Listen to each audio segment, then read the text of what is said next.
I'm going to be brutally honest with you here, Mike. Given your track record, your options are going to be extremely limited. But I hope your options aren't limited as you watch me draw Michael Schmidt in 4 different styles. We're going to start off with my style. And my style is kind of like a blend of semi-realistic comic book vibes.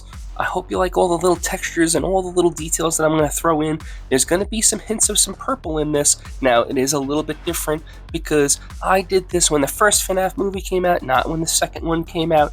So this has been a really long time coming, but I added a lot of purples in because, well, I thought it was going to end up a certain way in the movie. Not to add spoilers, but for those of you who are looking for fans of the lore, this is kind of a different lore of the movie than the video games.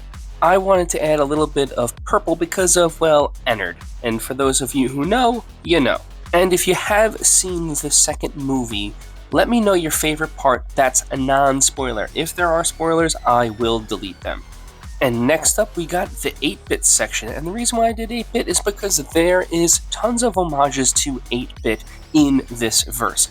They use it as an excellent way to showcase the storytelling of what happened in the past, which I think is really cool. Especially as someone who grew up in the 8-bit era, I just love seeing these tiny homages to the classics.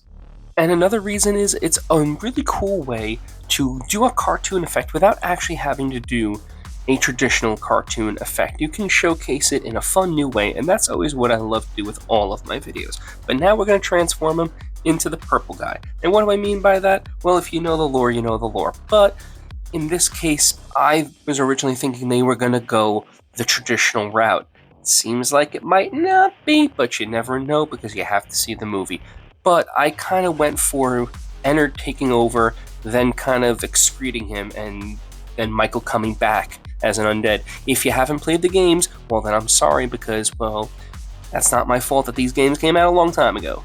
I also really love how this came out because it's almost like an homage to the horror style, making him look somewhat zombified, but still keeping it really cool with a whole bunch of purple colors and textures to make it still feel realistic and lively.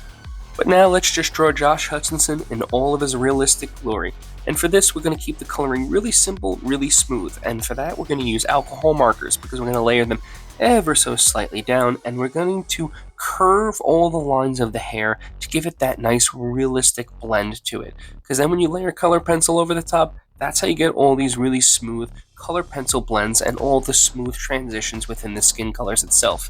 But at the end, let me know what you think. This is going to be a lot shorter video than what I normally do, but let me know what you'd like to see, longer videos or shorter videos.